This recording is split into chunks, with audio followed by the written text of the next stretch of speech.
The Mabinogion. Chapter 8. Branwen the daughter of Llyr. Here is the second portion of the Mabinogi. Bendigide Vran, the son of Llyr, was the crowned king of this island, and he was exalted from the crown of London.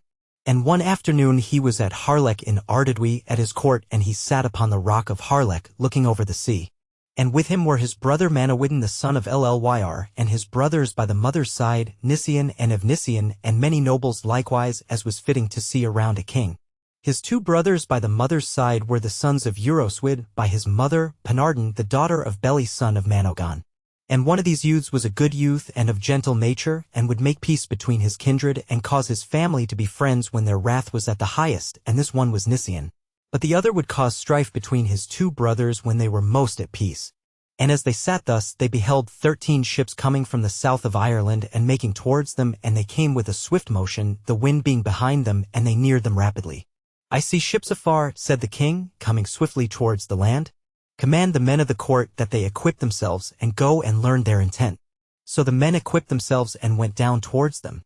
And when they saw the ships near, certain were they that they had never seen ships better furnished. Beautiful flags of satin were upon them. And behold, one of the ships outstripped the others, and they saw a shield lifted up above the side of the ship, and the point of the shield was upwards, in token of peace. And the men drew near that they might hold converse. Then they put out boats and came towards the land. And they saluted the king. Now the king could hear them from the place where he was, upon the rock above their heads. "Heaven prosper you," said he, "and be ye welcome. To whom do these ships belong, and who is the chief amongst you?" "Lord," said they, "Mathalwick, king of Ireland, is here, and these ships belong to him."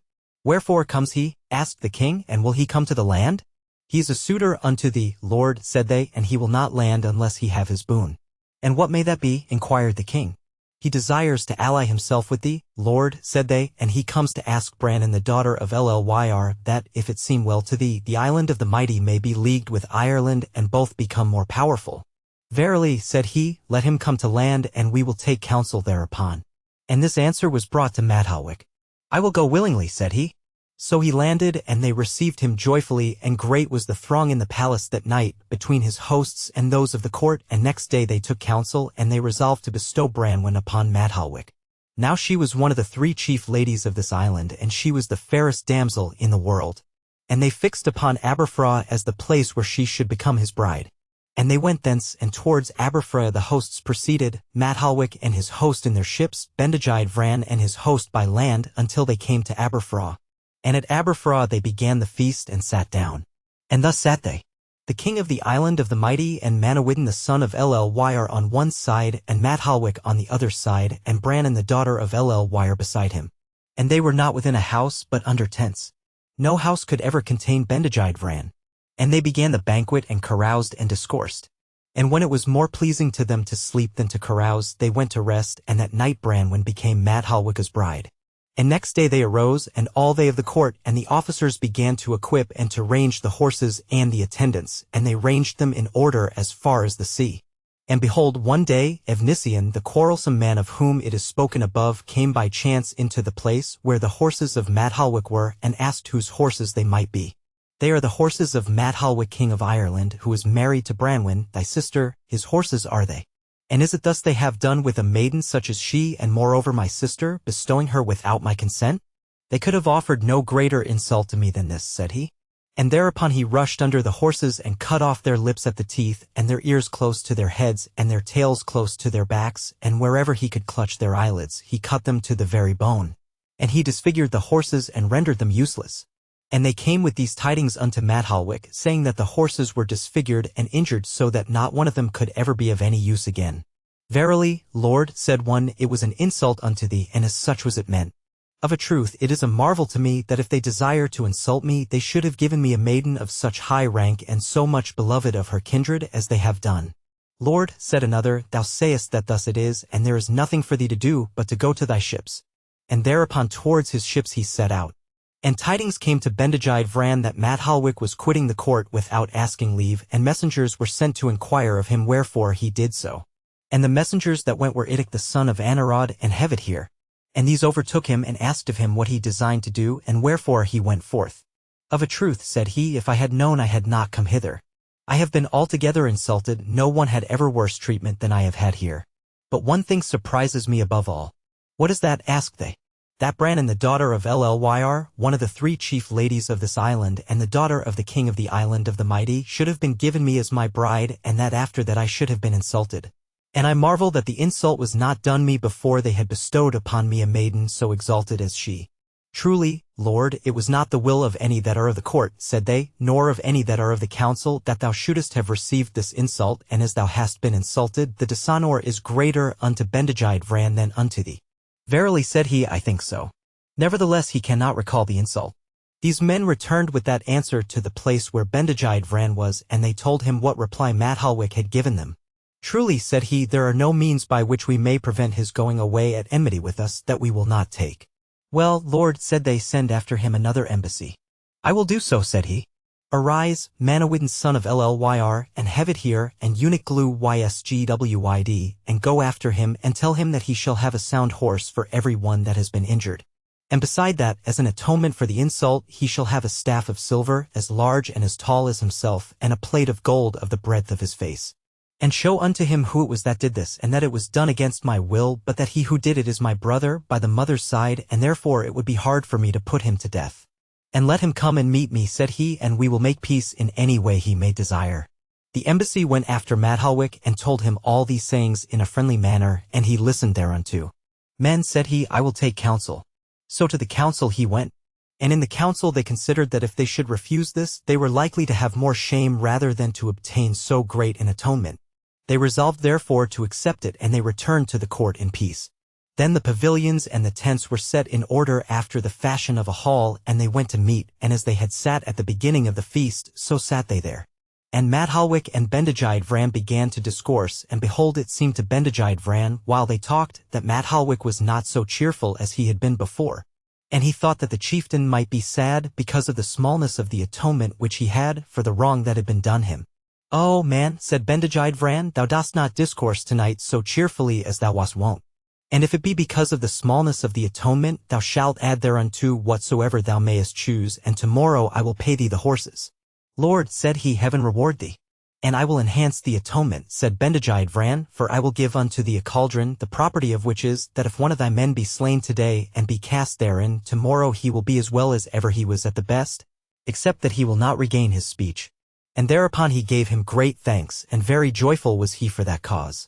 And the next morning they paid Madhalwick the horses as long as the trained horses lasted.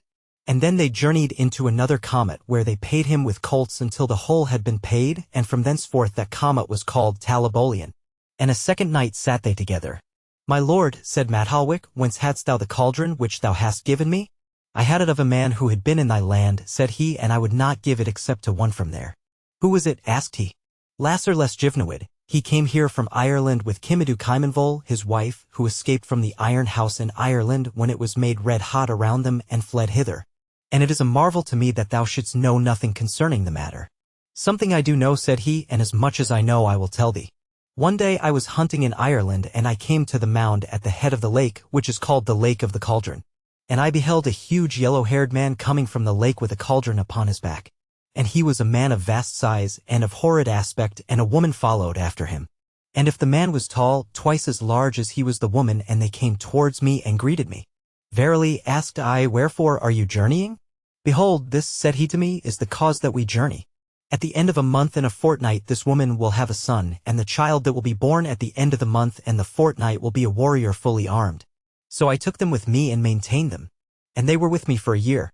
And that year I had them with me not grudgingly. But thenceforth was their murmuring because that they were with me. For, from the beginning of the 4th month they had begun to make themselves hated and to be disorderly in the land, committing outrages, and molesting and harassing the nobles and ladies, and thenceforward my people rose up and besought me to part with them. And they bade me to choose between them and my dominions. And I applied to the council of my country to know what should be done concerning them, for of their own free will they would not go, neither could they be compelled against their will, through fighting. And the people of the country, being in this strait, they caused a chamber to be made all of iron. Now when the chamber was ready, there came there every smith that was in Ireland, and every one who owned tongs and hammer. And they caused coals to be piled up as high as the top of the chamber. And they had the man, and the woman, and the children served with plenty of meat and drink, but when it was known that they were drunk, they began to put fire to the coals about the chamber, and they blew it with bellows until the house was red hot all around them. Then was there a council held in the center of the floor of the chamber. And the man tarried until the plates of iron were all of a white heat, and then, by reason of the great heat, the man dashed against the plates with his shoulder and struck them out, and his wife followed him, but except him and his wife none escaped thence. And then I suppose, Lord, said Madhalwick unto Bendigeid Vran, that he came over unto thee. Doubtless he came here, said he, and gave unto me the cauldron. In what manner didst thou receive them? I dispersed them through every part of my dominions, and they have become numerous and are prospering everywhere, and they fortify the places where they are with men and arms of the best that were ever seen. That night they continued to discourse as much as they would, and had minstrelsy and carousing, and when it was more pleasant to them to sleep than to sit longer, they went to rest. And thus was the banquet carried on with joyousness, and when it was finished, Madhalwick journeyed towards Ireland, and Bramwin with him, and they went from Abermeenii with 13 ships, and came to Ireland. And in Ireland was there great joy because of their coming. And not one great man or noble lady visited Bramwin unto whom she gave not either a clasp, or a ring, or a royal jewel to keep, such as it was honorable to be seen departing with. And in these things she spent the year in much renown, and she passed her time pleasantly, enjoying honor and friendship. And in the meanwhile it chanced that she became pregnant, and in due time a son was born unto her, and the name that they gave him was Gwern the son of Madhalwick, and they put the boy out to be foster-nursed, in a place where were the best men of Ireland. And behold, in the 2nd year a tumult arose in Ireland, on account of the insult which Madhalwick had received in Cambria, and the payment made him for his horses. And his foster brothers and such as were nearest unto him blamed him openly for that matter. And he might have no peace by reason of the tumult until they should revenge upon him this disgrace. And the vengeance which they took was to drive away Branwen from the same chamber with him, and to make her cook for the court, and they caused the butcher after he had cut up the meat to come to her, and give her every day a blow on the ear, and such they made her punishment. Verily, Lord, said his men to Madhalwick, forbid now the ships and the ferry boats and the coracles, that they go not into Cambria, and such as come over from Cambria hither, imprison them that they go not back for this thing to be known there. And he did so, and it was thus for not less than 3 years. And Branwen reared a starling in the cover of the kneading trough, and she taught it to speak, and she taught the bird what manner of man her brother was. And she wrote a letter of her woes and the despite with which she was treated, and she bound the letter to the root of the bird's wing, and sent it towards Britain. And the bird came to this island, and one day it found Bendigeid Vran at Caer Seont in Arvon, conferring there, and it alighted upon his shoulder and ruffled its feathers, so that the letter was seen, and they knew that the bird had been reared in a domestic manner. Then Bendigeid Vran took the letter and looked upon it. And when he had read the letter he grieved exceedingly at the tidings of Branwen's woes. And immediately he began sending messengers to summon the island together. And he caused 74 countries to come unto him, and he complained to them himself of the grief that his sister endured. So they took counsel. And in the council they resolved to go to Ireland, and to leave 7 men as princes here, and Caradoc, the son of Bran, as the chief of them, and their 7 knights. In Adernion were these men left. And for this reason were the 7 knights placed in the town. Now the names of these 7 men were Caradoc the son of Bran, and Hevidhir, and Eunicglu Ysgwyd, and Idic the son of Anarok Gwaltgrun, and Fodor the son of Ervil, and Gwlch Miniscorn, and Lasser the son of Lasar Lasjigwid, and Pendarendived as a young page with them. And these abode as 7 ministers to take charge of this island, and Caradoc the son of Bran was the chief amongst them. Bendigeid Vran, with the host of which we spoke, sailed towards Ireland, and it was not far across the sea, and he came to shoal water. It was caused by 2 rivers, the Lee and the Archon were they called, and the nations covered the sea. Then he proceeded with what provisions he had on his own back, and approached the shore of Ireland. Now the swinehoods of Madhalwick were upon the seashore, and they came to Madhalwick. Lord, said they, greeting be unto thee. Heaven protect you, said he, have you any news? Lord, said they, we have marvelous news, what have we seen upon the sea, in a place where we never yet saw a single tree. This is indeed a marvel, said he, saw you aught else? We saw, Lord, said they, a vast mountain beside the wood, which moved, and there was a lofty ridge on the top of the mountain, and a lake on each side of the ridge. And the wood and the mountain and all these things moved. Verily, said he, there is none who can know aught concerning this, unless it be Branwen. Messengers then went unto Branwen. Lady, said they, what thinkest thou that this is? The men of the island of the mighty, who have come hither on hearing of my ill treatment and my woes. What is the forest that is seen upon the sea? Asked they. The yards and the masts of ships, she answered. Alas, said they, what is the mountain that is seen by the side of the ships? Bendigeid Vran, my brother, she replied, coming to shoal water, there is no ship that can contain him in it. What is the lofty ridge with the lake on each side thereof? On looking towards this island he is wroth, and his 2 eyes, one on each side of his nose, are the 2 lakes beside the ridge. The warriors and the chief men of Ireland were brought together in haste, and they took counsel. Lord, said the nobles unto Matholwick, there is no other counsel than to retreat over the Lynon, a river which is in Ireland, and to keep the river between thee and him, and to break down the bridge that is across the river. For there is a lodestone at the bottom of the river that neither ship nor vessel can pass over. So they retreated across the river and broke down the bridge. Bendigeid Vran came to land, and the fleet with him by the bank of the river. Lord, said his chieftains, knowest thou the nature of this river, that nothing can go across it, and there is no bridge over it? What, said they, is thy counsel concerning a bridge? There is none, said he, except that he who will be chief, let him be a bridge. I will be so, said he. And then was that saying first uttered, and it is still used as a proverb. And when he had lain down across the river, hurdles were placed upon him, and the host passed over thereby. And as he rose up, behold, the messengers of Matholwick came to him, and saluted him, and gave him greeting in the name of Matholwick, his kinsman, and showed how that of his goodwill he had merited of him nothing but good. For Matholwick has given the kingdom of Ireland to Gwern the son of Matholwick, thy nephew and thy sister's son. And this he places before thee as a compensation for the wrong and despite that has been done unto Branwen. And Matholwick shall be maintained wheresoever thou wilt, either here or in the island of the mighty. Said Bendigeid Vran, shall not I myself have the kingdom? Then peradventure I may take counsel concerning your message. From this time until then no other answer will you get from me. Verily, said they, the best message that we receive for thee, we will convey it unto thee, and do thou await our message unto him. I will wait, answered he, and do you return quickly. The messengers set forth and came to Matholwick. Lord, said they, prepare a better message for Bendigeid Vran. He would not listen at all to the message that we bore him. My friends, said Matholwick, what may be your counsel? Lord, said they, there is no other counsel than this alone. He was never known to be within a house, make therefore a house that will contain him and the men of the island of the mighty on the one side, and thyself and thy host on the other, and give over thy kingdom to his will, and do him homage. So by reason of the honor thou doest him in making him a house, whereas he never before had a house to contain him, he will make peace with thee. So the messengers went back to Bendigeid Vran, bearing him this message.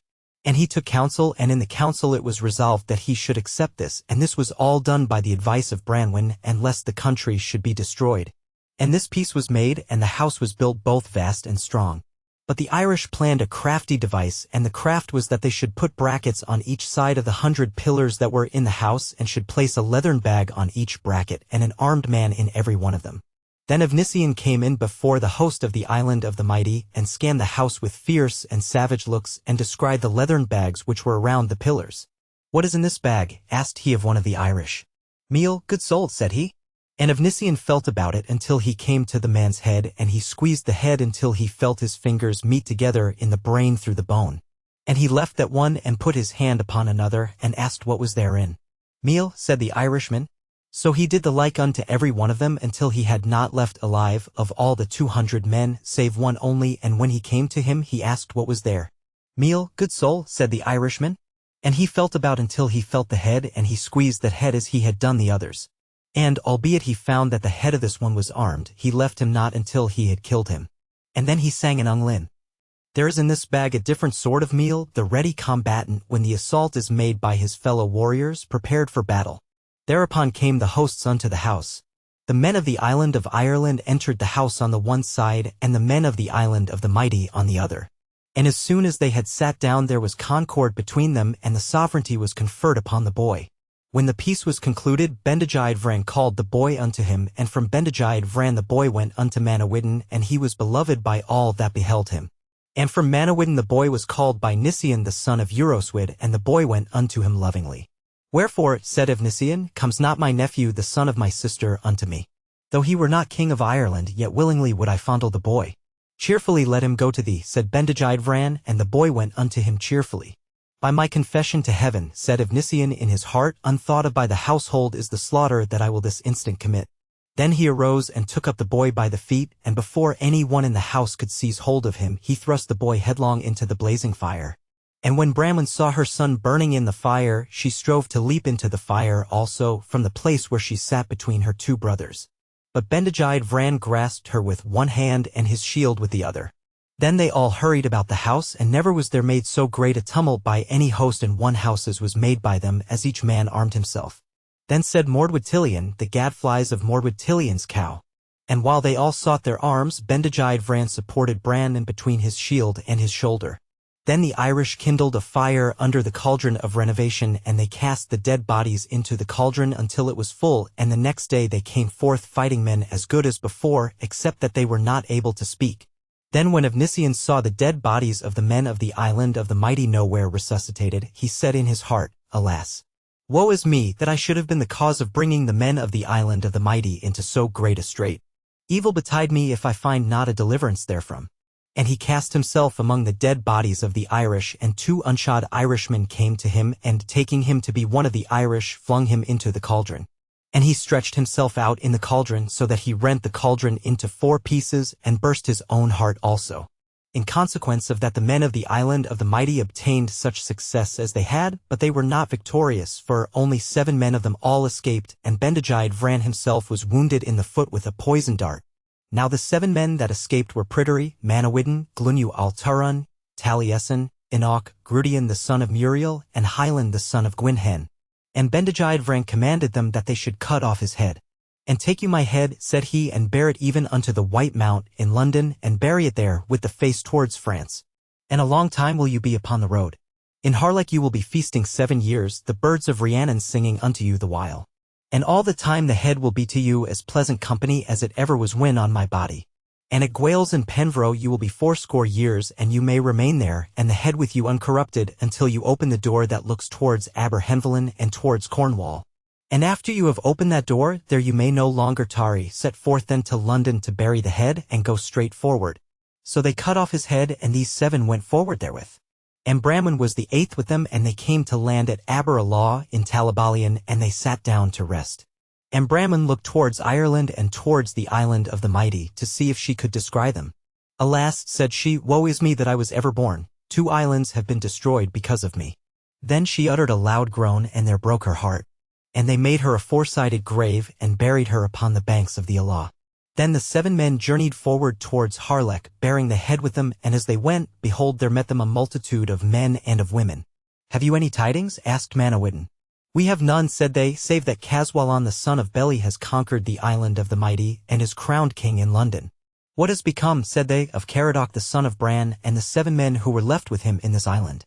Caswallon came upon them, and slew 6 of the men, and Caradoc's heart broke for grief thereof, for he could see the sword that slew the men, but knew not who it was that wielded it. Caswallon had flung upon him the veil of illusion, so that no one could see him slay the men, but the sword only could they see. And it liked him not to slay Caradoc, because he was his nephew, the son of his cousin. And now he was the 3rd whose heart had broke through grief. Penderendived, who had remained as a young page with these men, escaped into the woods, said they. Then they went unto Harlech, and there stopped to rest, and they provided meat and liquor, and sat down to eat and to drink. And there came 3 birds, and began singing unto them a certain song, and all the songs they had ever heard were unpleasant compared thereto, and the birds seemed to them to be at a great distance from them over the sea, yet they appeared as distinct as if they were close by. And at this repast they continued 7 years. And at the close of the 7th year they went forth to Gwales and Penvro. And there they found a fair and regal spot overlooking the ocean, and a spacious hall was therein. And they went into the hall, and 2 of its doors were open, but the 3rd door was closed, that which looked towards Cornwall. See, yonder, said Manawyddan, is the door that we may not open. And that night they regaled themselves and were joyful. And of all they had seen of food laid before them, and of all they had heard of, they remembered nothing, neither of that, nor of any sorrow whatsoever. And there they remained 80 years, unconscious of having ever spent a time more joyous and mirthful. And they were not more weary than when first they came, neither did they, any of them, know the time they had been there. And it was not more irksome to them having the head with them than if Bendigeid Vran had been with them himself. And because of these 80 years it was called the entertaining of the noble head. The entertaining of Branwen and Mathalwick was in the time that they went to Ireland. One day said Hyland the son of Gwyn, evil betide me if I do not open the door to know if that is true which is said concerning it. So he opened the door and looked towards Cornwall and Aberhenvelin. And when they had looked, they were as conscious of all the evils they had ever sustained, and of all the friends and companions they had lost, and of all the misery that had befallen them, as if all had happened in that very spot, and especially of the fate of their lord. And because of their perturbation they could not rest, but journeyed forth with the head towards London. And they buried the head in the White Mount, and when it was buried, this was the third goodly concealment, and it was the third ill-fated disclosure when it was disinterred. Inasmuch as no invasion from across the sea came to this island while the head was in that concealment. And thus is the story related of those who journeyed over from Ireland. In Ireland none were left alive except 5 pregnant women in a cave in the Irish wilderness, and to these 5 women in the same night were born 5 sons, whom they nursed until they became grown-up youths. And they thought about wives, and they at the same time desired to possess them, and each took a wife of the mothers of their companions, and they governed the country and peopled it. And these 5 divided it amongst them, and because of this partition are the 5 divisions of Ireland still so termed. And they examined the land where the battles had taken place, and they found gold and silver until they became wealthy. And thus ends this portion of the Mabinogion concerning the blow given to Branwen, which was the third unhappy blow of this island, and concerning the entertainment of Bran. When the hosts of 70 countries and 10 went over to Ireland to revenge the blow given to Branwen, and concerning the 7 years' banquet in Harlech, and the singing of the birds of Rhiannon, and the sojourning of the head for the space of 80 years.